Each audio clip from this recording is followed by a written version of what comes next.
다윗이 사울에게 쫓겨서 처음 도망간 곳이 놉이라고 하는 땅, 그곳의 성소 아히멜렉이 제사장으로 있는 곳으로 도망갔지요.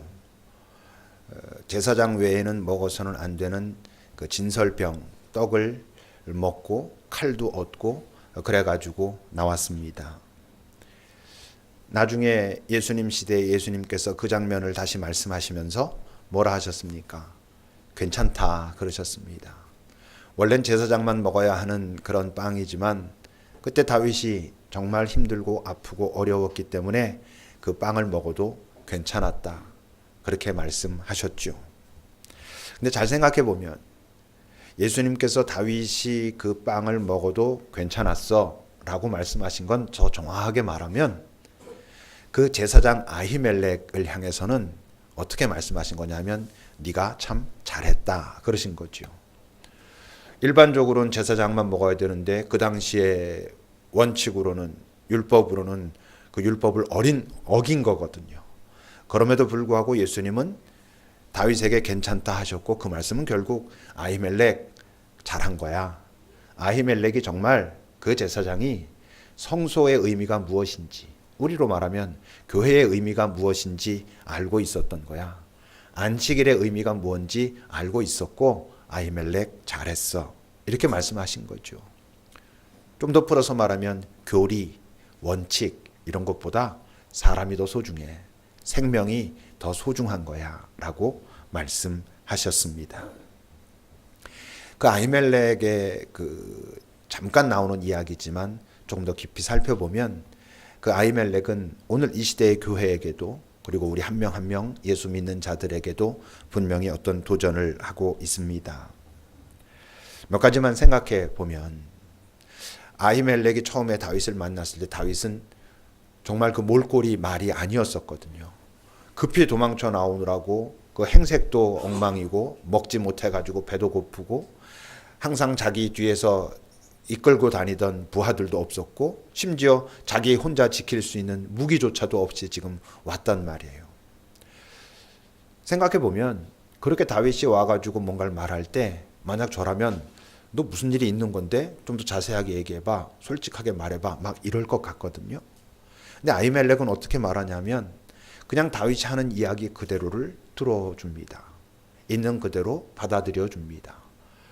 여러 가지 뭔가 좀 의심쩍은 것이 많이 있음에도 불구하고 그의 말 그대로 받아들여주고 그를 도와주지요. 다시 말하면 아히멜렉은 오늘 우리에게 이런 도전을 합니다. 누군가 좀 평소와 다르게 행동하고 말하고 그래도 너무 추궁하지 마라. 너무 다 오픈하라고 강요하지 마라 라고 말하고 있습니다. 우린 그러기 쉽거든요. 뭔가 좀 평소와 다르고 뭔가 말하지 않는 것 같고 뭐 이야기가 좀 안 맞는 것 같을 때 우린 좀 더 자세하게 알고 싶고 다 드러내고 싶고 이런 마음들이 있지 않습니까? 누군가를 신뢰한다는 건 이런 것 같아요. 우린 자칫 잘못하면 누군가를 신뢰한다라고 할 때 그 신뢰한다는 말의 의미가 참 이 사람은 거짓이 없어. 어떤 말을 해도 다 믿을 만해. 또는 이 사람은 참 투명해, 맑아, 있는 그대로야. 이럴 때 우리는 그 사람을 신뢰한다라고 말하기 쉽지만 어쩌면 진짜 신뢰한다라고 하면 그가 좀 뭔가 평소와 다르게 행동하고 말해도 뭔가 어떤 좀 의심적인 일이 구석이 보여도 만약 이 사람이 이렇다면 이유가 있을 거야 라는 것까지도 받아들이는 것. 그래서 그냥 기다려주는 것, 그냥 수용하는 것. 이게 아마 그 사람을 신뢰하고 또는 내가 그 사람이랑 한 편이야, 같은 편이야 라고 하는 것이 아닌가 싶습니다. 가끔 우리 이제 팀 모임 이런 것들 얘기하면서 어떤 친구들이 와서 이제 그런 고민을 좀 나눌 때가 있어요. 아, 목사님 요즘 저 좀 당분간 팀 모임 좀 안 하고 싶습니다. 왜? 그러면 아, 요즘 제가 좀 마음이 어렵고 그래서 좀 다 꺼내놓기가 어렵고 또 꺼내놓는다 그래도 진실을 다 말하기가 어려운데 그렇게 앉아있으면 그렇게 하기가 좀 어렵습니다. 그러지 않으면서 그냥 거기에 참여하는 게 참 어렵습니다. 이런 이야기를 하곤 하거든요. 그런데 어쩌면 우리의 그런 소그룹들이 정말 건강하게 주님의 마음으로 이렇게 만들어진다고 한다면 그냥 그런 상태일 때도 가서 아무 말도 하지 않고 그냥 앉아 있을 수 있는 것. 누가 물어보면 나 지금 그 얘기를 할 수가 없어 라고 말해도 사람들이 있는 그대로 받아들여주고 그것을 더 이상 추궁하거나 따져 묻지 않는 것, 밝히려 하지 않는 것. 이 사람이 이런다면 충분히 이 사람에게 그럴 만한 이유가 있을 거야라는 걸 믿고 기다려주는 것.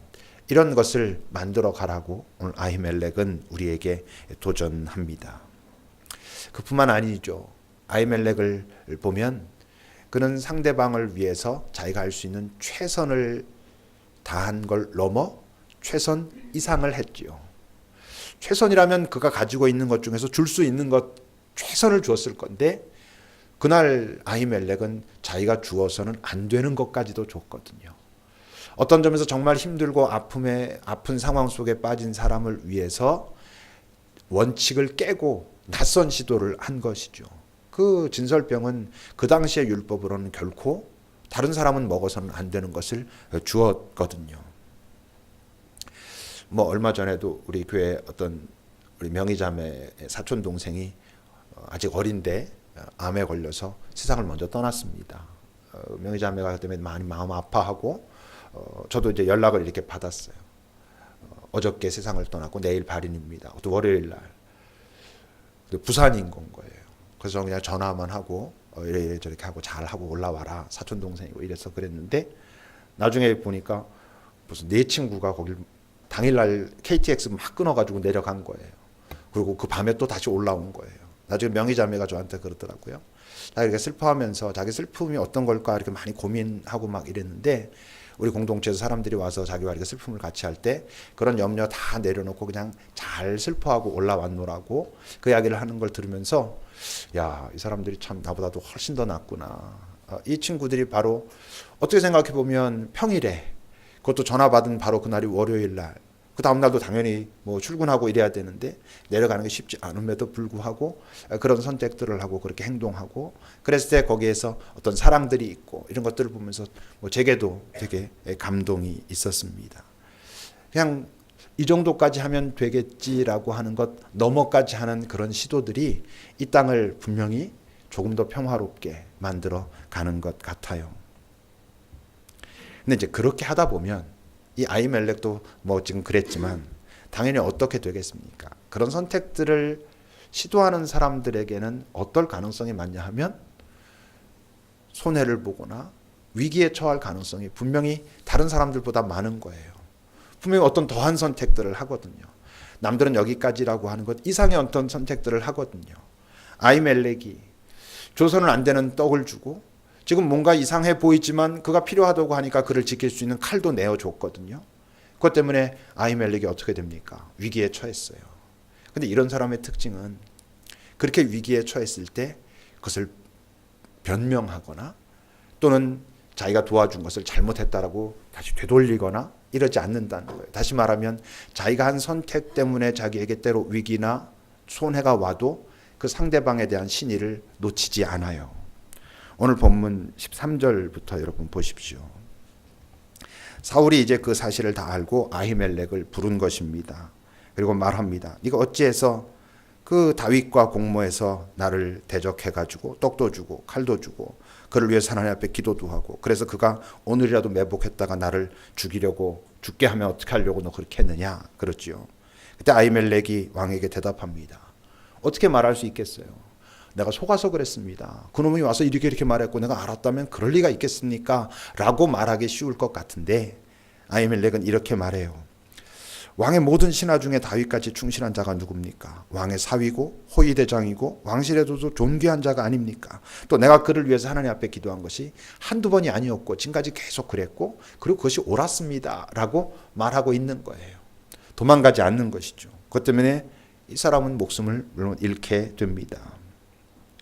근데 바로 이제 이런 모습이 예수님의 모습이죠. 사람들한테는 자기가 힘들고 어렵고 다 말할 수 없을 것 같을 때 서기가 쉽지 않지만 예수님 앞에 가서 우리가 할 수 있거든요. 그분은 당연히 어떤 원칙 너머로 우리를 사랑하셨고 그리고 그런 것들로 인해서 당신에게 위기가 닥쳐왔지만 기꺼이 감당하셨죠. 그건 뭘 의미하냐면 이 아히멜렉이 했던 바로 이 행위가 결코 쉬운 일이 아님에도 불구하고 우리가 난 못해 라고 말할 수는 없다는 거죠. 그건 말이 안 돼. 에이, 그게 어떻게 가능하겠어 라고 말할 수는 없다고 하는 것입니다. 거룩이라고 하는 단어의 의미에는 구별된다 이런 의미가 있습니다. 그러니까 우리가 이 땅에서 거룩하게 살아간다라는 뜻은 이 세상이 하는 선택과는 뭔가 구별되는 선택을 할 때 그 거룩의 색깔이 드러나는 것이죠. 바로 지금 아히멜렉의 이런 선택들이 어떤 것이겠어요?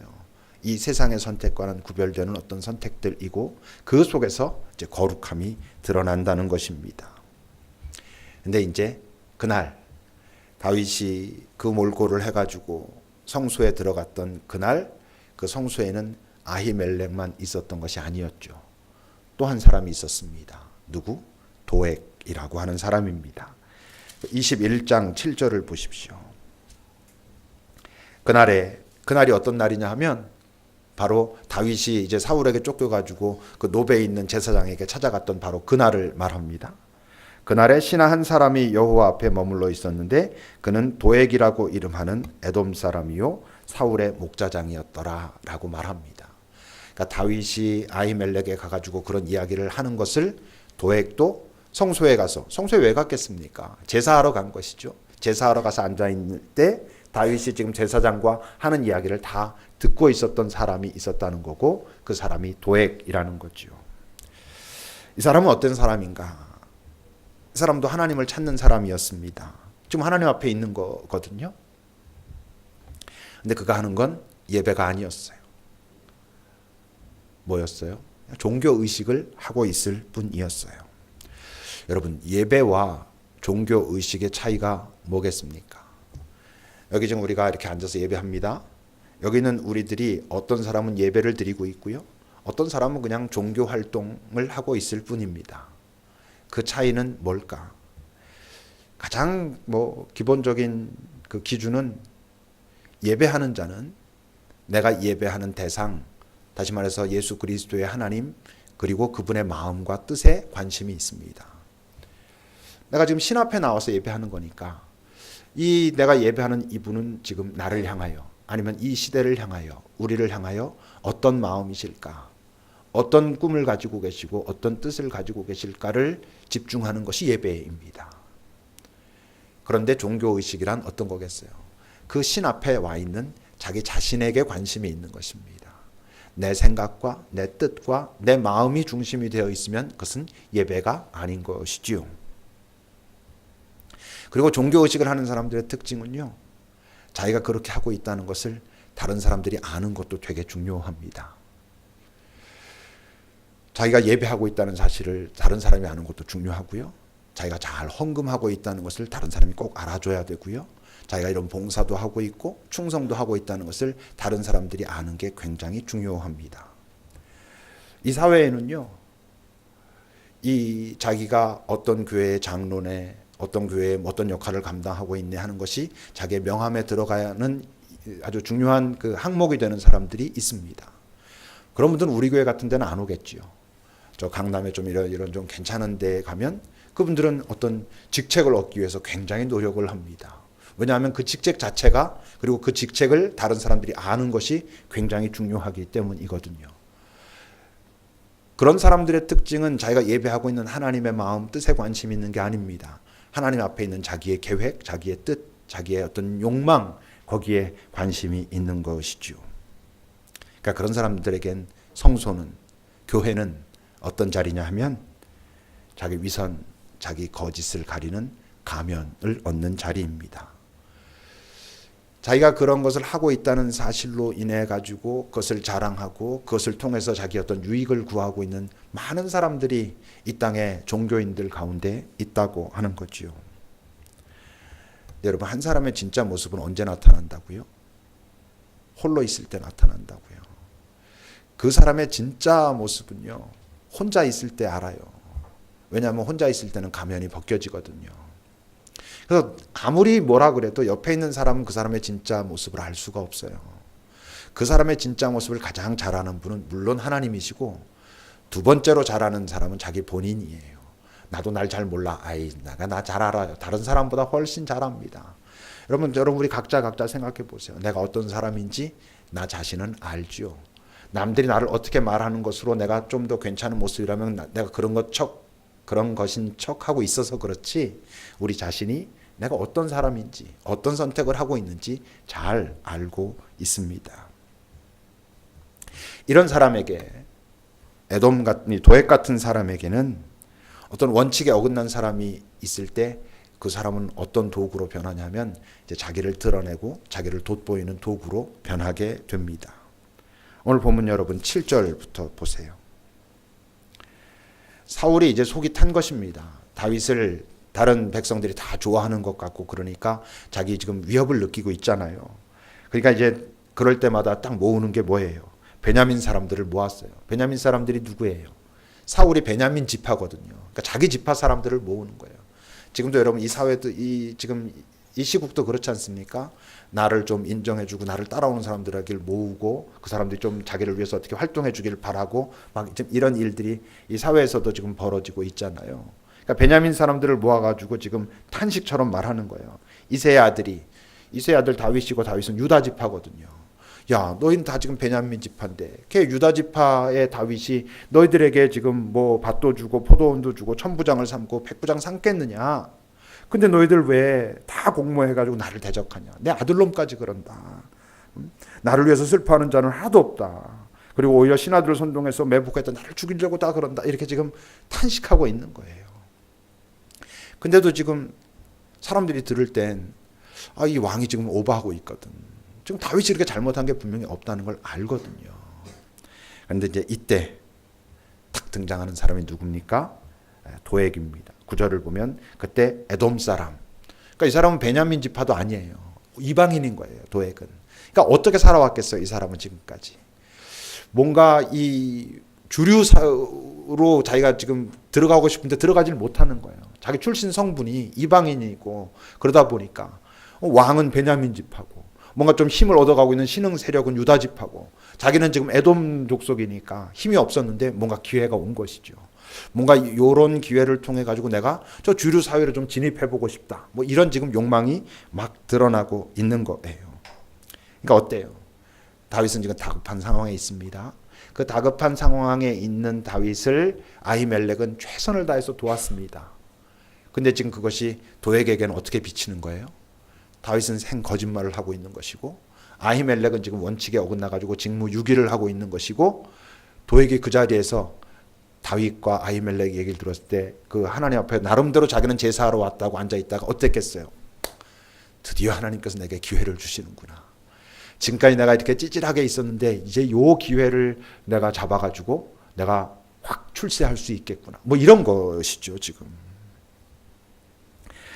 그러니까 이런 사람은 이제 또 어떤 특징을 갖고 있냐 하면, 자기에게 유리하다는 판단만 서면 언제든 하나님을 떠나갈 수 있습니다. 왜? 어차피 하나님을 자기의 이익을 위해서 선택했었거든요. 아직까지는 여기 있는 게 내가 좋아. 그래서 있거든요. 그래도 여기서 장로도 되고 내가 어떤 역할도 감당하고 있다고 하는 그 내가 이름이라도 갖고 있어야 내가 살아가는데 좋아. 라고 해서 거기 있었거든요. 근데 다른 것을 잡으면 더 좋은 것이 드디어 자기에게 나타난 거예요. 그럼 언제든지 하나님을 떠나서 세상에 충성합니다. 본문 17절부터 보세요. 왕이 이제 그렇게 흥분하고 열받아가지고 좌우에 있는 호위병들에게 말합니다. 가서 여호와의 제사장들 다 죽여라 그래요. 그들도 다 다윗과 협력했고 도망간 거 나한테 알려주지 않았으니까 그들도 반역자나 마찬가지니까 다 죽여라 그래요. 근데 어때요? 그 사람들이 볼 땐 여호와의 제사장들을 죽일 수가 없는 거예요. 왜? 그들은 하나님에 대한 두려움이 있거든. 그러게 돌아가는 상황이 지금 하나님께서 그것을 기뻐하실 것 같지가 않거든. 그러니까 그걸 할 수가 없어요. 그리고 지금 사울에게 제일 충성스러운 신하가 누구예요? 도액이죠. 그러니까 왕이 도액에게 다시 말합니다. 네가 해라 그러는 거예요. 그러니까 가서 85명 제사장 다 죽입니다. 그리고 그 놋당, 그 아히멜렉의 성소가 있었던 그 놋당에 가서 뭐 어른 아이 다 죽이고 그렇게 하는 거죠. 이런 사람에겐 삶의 원칙이라는 게 없습니다. 어쩌면 있습니다. 삶의 원칙이. 삶의 원칙이 뭐냐면 그냥 지금 내게 무엇이 좋은가? 뭘 선택해야 내게 좋을까? 어떤 가치관, 어떤 자기의 주관 이런 거 없습니다. 그 순간순간 내게 좋은 것을 여기저기로 찾아다니게 되는 것이죠. 그야말로 믿을 수가 없는 사람인 것입니다. 도액도 이렇게 성소에 있는데, 하나님 앞에 있는데, 우리말로 하면 교회에 분명히 자주 있었을 텐데 왜 이러고 있을까? 도액의 문제는 너무나도 당연하게 하나님에 대한 경험이 없는 거죠. 성소에 자주 있다고 해서 하나님의 경험이 있습니까? 아닙니다. 매주 빠지지 않고 교회에 나온다고 해서 그 사람이 하나님과 만남을 가지고 있습니까? 그렇게 말할 수는 없습니다. 이런 사람들이 경험하고 있는 하나님은 오신 하나님이 아닙니다. 하나님은 본래적으로 타자입니다. 우린 피조물이고 그분은 창조주이신 분입니다. 우린 만들어준 존재고 그분은 스스로 존재하시는 분입니다. 우리가 하나님을 경험한다는 것은 그분이 내게 오실 때 그분을 만나는 것입니다. 근데 의외로 많은 사람들이 오시는 하나님을 만나는 게 아니라 자기 안에서 만들어진 하나님을 경험하고 있습니다. 하나님을 만난 게 아니라 하나님에 대한 이미지를 지금 믿고 있다고 하는 것이지요. 그 이미지는 어떻게 만들어집니까? 자기의 탐욕에 의해서 만들어지기도 하고, 잘못된 경험에 의해서 만들어지기도 하고, 잘못된 그 교육에 의해서 만들어지기도 하고, 시기심, 경쟁심, 열등감, 상처 이런 것에 의해서 만들어진 하나님 이미지가 있습니다. 많은 사람들이 하나님을 믿는다 하지만 내가 겸손히 오히려 내 모든 의식과 생각을 내려놓은 상태에서 내게 오시는 하나님을 경험하고 있지 않고 자기의 경험 속에서, 그리고 분명히 자기의 욕심과 탐욕이 들어가서 만들어진 하나님을 경험하고 있다고 하는 것이죠. 그러니까 이 도액이 하나님께 열심이 아니라고 본인이 생각했겠습니까? 아닙니다. 자기 나름대로 하나님 앞에 열심이었고 오늘 벌어지고 있는 이 일은 그렇게 열심인 자신에게 하나님께서 주시는 기회라고 생각하며 그렇게 했을 것입니다. 그런데요, 이 도액 같은 사람이 세상에 많지만 세상에 이런 사람이 많다고 해서 대세에 지장을 주는 건 아닙니다. 이제 봄이 됐고요. 자전거 시즌인데요. 자전거 타려면 이제 한강 도로에 나가면 제가 몇 번 말씀드렸죠. 이쪽에서 미사리 쪽으로 쫙 갈 때 뒤에서 바람이 불어주면요, 정말 엄청 빨리 갈 수 있습니다. 이 자전거를 타면 이게 뒷바람이냐 앞바람이냐가 엄청 차이가 많이 나거든요. 근데 대부분 봄에는요, 이쪽에서 바람이 이렇게 붑니다. 그러니까 미사리 쪽으로 갈 때 금방 갑니다. 올 때 죽지요. 이제 막 아무리 해도 이제 되질 않아요. 근데 막 가면서 보면요, 옆에 이렇게 강물이 흐르고 있지 않습니까? 강도 어디로 흐르고 있냐면 저쪽 미사리 쪽으로 흐르고 있습니다. 왜 그러냐 하면 바람이 그쪽으로 불어서. 실제는 어디로 흘러요? 서해로 흐르죠. 이쪽으로 흘러가고 있는 거예요. 실제 물은 이쪽으로 흘러가고 있는데 바람이 막 이렇게 불고 있으면 물을 보면 파도가 그렇게 치니까 절로 흘러가는 것처럼 보여요. 근데 실제 그 물줄기는 어디로? 서해로 흘러갑니다. 그러니까 바람이 그 물줄기를 바꿔놓을 수 있을 것 같지만 바람은 바꿔놓을 수가 없어요. 도액 같은 사람이 많아도 바람 같을 뿐이에요. 잠시 부는 거예요. 그가 그 물줄기를 바꿔놓을 수는 없어요. 겉으로 볼 때, 위에서 볼 때는 바람이 그 물줄기를 바꿔놓은 것처럼 저쪽으로, 미사리 쪽으로 흘러가는 것처럼 보이지만 물은 인천 쪽으로 흘러가고 있어요. 글로 흘러가게 돼 있기 때문에 그래요. 도액의 이름은 이 장면에서 나오고 없어집니다. 없어지고요. 딱 한 번 더 나옵니다. 어디서 나오냐면 시편 52편에서 등장합니다. 시편 52편을 여러분 보세요. 여기 아마 말씀에는 없을 텐데 왜 시편을 보면 그 시편이 시작할 때 위에 조금 그게 어떤 시편이다라고 하는 설명이 있잖아요. 거긴 이런 설명이 있어요. 인도자를 따라 부르는 노래, 에돔인 도액이 사울에게 이르러 다윗이 아히멜렉의 집에 있다고 그에게 말하던 때에, 그때 지은 시편이라는 거예요. 그러니까 이 시편은 지금 그 도액을 향한 다윗의 어떤 이야기를 담고 있고, 근데 그게 성경에 시편에 실렸다는 건 하나님의 마음도 이렇다라는 것을 의미하는 거죠. 이렇게 이야기합니다. 포악한 자여, 네가 어찌하여 악한 계획을 스스로 자랑하는가? 하나님의 인자하심은 항상 있도다. 네 혀가 심한 악을 꾀하여 날카로운 삭도같이 간사를 행하는도다. 네가 선보다 악을 사랑하며 의를 말함보다 거짓을 사랑하는도다. 간사한 혀여, 너는 남을 해치는 모든 말을 좋아하는도다. 그런즉 하나님이 영원히 너를 멸하심이여 너를 붙잡아 네 장막에서 뽑아내며 살아있는 땅에서 네 뿌리를 빼시리로다. 라고 다윗이 고백했고 그 고백이 성경에 실려 있고 그렇다는 것은 하나님께서 이렇게 하실 거라는 거예요. 도액이 잠깐 동안 이 사건이 있을 때 사울에게 얼마나 정말 사랑을 받았겠어요. 지금 더군다나 외로운 그 사울이, 뭔가 궁지에 몰려있는 사울이 전적으로 자기 편인 것 같은 도액을 봤을 때 얼마나 많은 것들을 해주고 싶었겠어요. 도액의 입장에서는 지금까지 내가 뭔가 이 비주류에 있었는데 이제 주류가 되는 것 같고 얼마나 자기 인생이 편한 것 같았겠어요. 그런데 얼마 가지 못하는 것이에요. 아히멜렉은 이러면서 죽어갔는데 죽는 걸 원하게 했겠습니까? 원치 않았지만 기꺼이 죽습니다. 그럼 그렇다면 아히멜렉은 원치 않았음에도 불구하고 어떻게 기꺼이 죽을 수 있었을까요? 똑같은 이유 때문입니다. 그가 하나님을 경험했기 때문이죠. 하나님을 경험했다는 이야기는 영원을 알게 됐다는 것입니다. 영원을 알게 됐다는 것은 지금 내가 살아있는 이 땅 참 소중하지만 그러나 이게 전부는 아니야 라는 게 너무나 명확해졌다는 것입니다. 하나님을 경험했다는 것은 그것을 의미합니다. 그것이 이제 내가 깨달아졌다는 것. 근데 우리가 하나님을 경험하지 못했다라고 하는, 아니면 했어도 참 그것이 별것 안 된다라고 하는 증거가 뭐예요? 여전히 우리는 이 세상이 전부인 것 같거든. 이 세상에서 뭔가 소위 말해서 쇼부를 봐야 될 것 같거든. 그러지 않으면 내 삶이 망가지는 것 같고 내 삶은 찌질한 것 같고 사람들과 비교했을 때 나만 억울한 것 같고 이럴 것 같거든요. 아히멜렉을 우리가 억울한 존재라고 말할 수는 없지 않겠습니까? 누구든 하나님을 실제로 경험하면 혼란스러워지게 돼 있습니다. 왜 혼란스러워지겠습니까? 하나님이 정말 살아계시고 이분이 지금 이 순간도 실제 하고 계시다라는 경험이 내게 확 오면 뭐가 흔들리냐면 내가 왜 살까라고 하는 명제가 흔들리는 것입니다.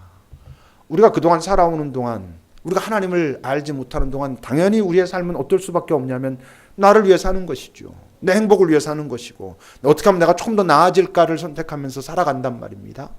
근데 하나님을 정말 경험해. 영원이라는 것을 경험해. 그래서 이 땅이 참 소중한 내게 주어진 시간이지만 이게 전부는 아니야. 그리고 지금 내가 남아있는 몇십 년의 삶이 그분을 알고 나서 내가 그분과 함께 뭘 할 수 있는 마지막 시간이야. 그 이후에는 영원토록 그분과 함께 즐거워하고 기뻐하는 시간이래. 그럼 이 시간의 의미가 헷갈리지 않겠어요? 지금까지 나를 위해서 써야 된다고 생각했던 그 시간들이 다른 의미로 변합니다. 근데 바로 그런 혼란이 뭐예요? 우리의 삶이 다른 차원으로 넘어가는 어떤 경계 위에 서니까 그런 거예요. 지금까지 우리가 익숙하게 살아왔던 삶의 어떤 경계가 있잖아요. 그 경계에 있었는데 뭔가 다른 경험을 하는 거잖아요. 하나님이라고 하는 경험을 하게 되면 내 삶의 차원이 확 넓어지는 어떤 자리로 내가 내몰리게 된단 말이에요. 그러니까 혼란스럽죠. 지금까지 내가 익숙했던 것들이 뭔가 깨지는 것 같고 내가 뭔가 원했던 것들이 이게 아닌가라고 하는 것 같고 이런 혼란에 빠지게 되는 거예요. 근데 이제 그걸 잘 넘어서면 어떤 현상이 벌어지게요? 그 혼란을 잘 넘어서서 하나님은 정말 살아계시고 나를 사랑하시고 내게 뭔가를 기대하시고 이게 분명해질수록 우리가 알게 되는 게 그동안 내가 가지고 있었던 내 소원 또는 어떤 내 두려움 또는 원망, 불안감 이런 것들이 많이 내가 착각으로부터 시작된 것이구나라는 걸 아는 거예요. 지금까지 나를 위해서 내 삶은 존재하고 있다라는 것이라는 그 명제 아래 살아왔기 때문에 내가 가지고 있었던 여러 소원과 두려움과 원망과 불만과 불안과 이런 것들이 있었는데 내 삶이라는 게 하나님께서 나를 이 땅에 아직 살게 하셨고 뭔가 기대하시는 것이 있구나라는 걸 알게 되는 순간 많은 것들이 달라지게 되는 것이에요. 그때 나타나는 단어가 그게 자유라는 단어예요.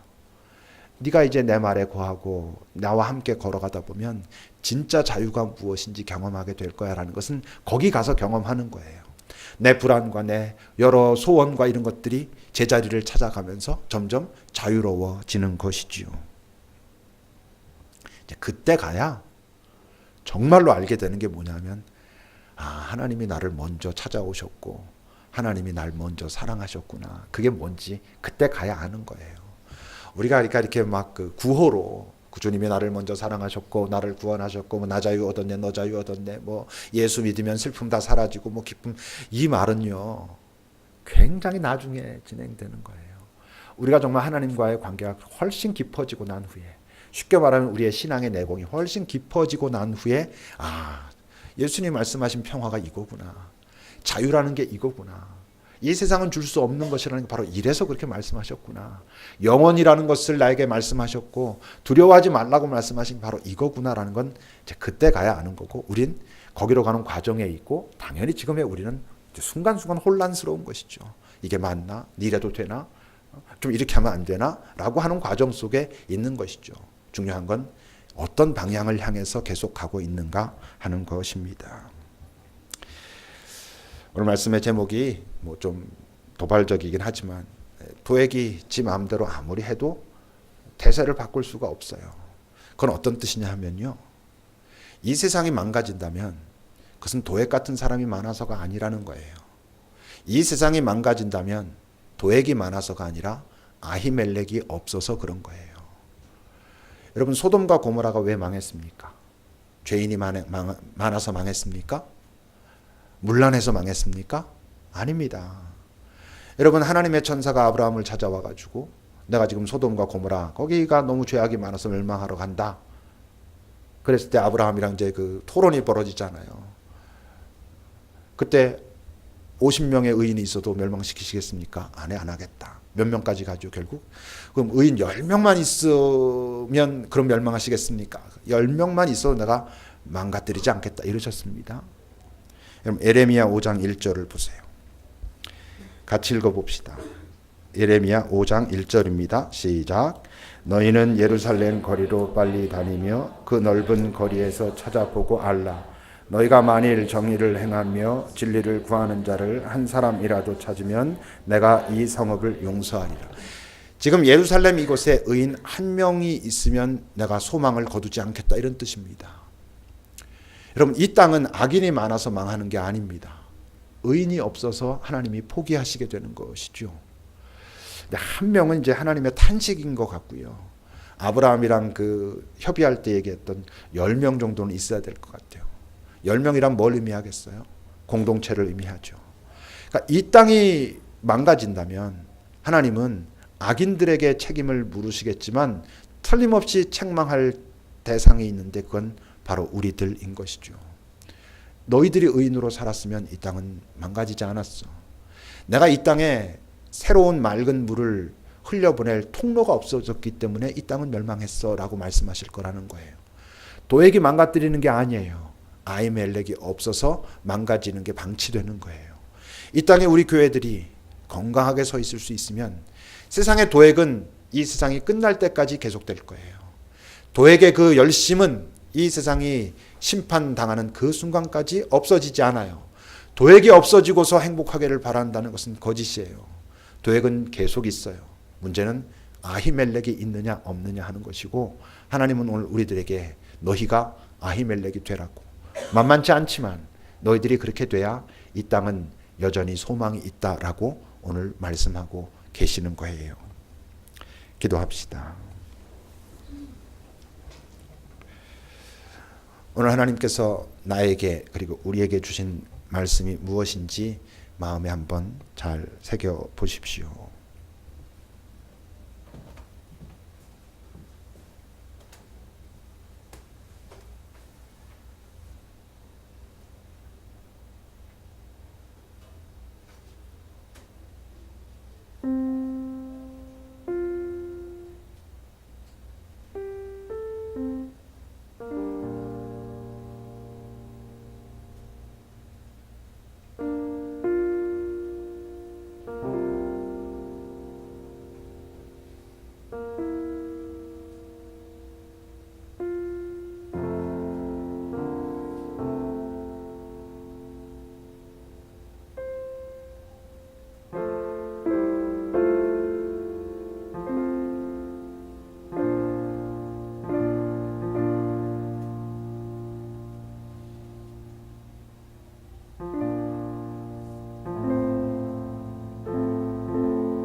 하나님, 우린 참 쉽게 이 세상이 이렇게 어려운 건 나쁜 사람들이 많아서라고 말하지만, 하나님은 이 세상이 이렇게 어두운 건 아히멜렉이 없어서라고 말씀하고 계심을 우리가 다시 한번 마음에 새기게 하옵소서. 나쁜 사람들이 없어져서 세상이 평화로워지는 게 아니라 하나님께서 기대하고 사용하시는 사람들이 있어야 세상은 평화로워진다는 것을, 하나님은 오늘도 사람을 찾으시고 공동체를 찾으신다는 것을, 그리고 급입교회가 바로 그런 공동체 되기를 원하신다는 것을, 급입교회에 속한 우리 한 명 한 명이 그런 존재로 살아가기를 기대하신다는 것을, 그리고 우리가 그런 존재 되기를 원하기를 원하신다는 것을 기억하게 하옵소서. 예수님의 이름으로 기도합니다. 아멘.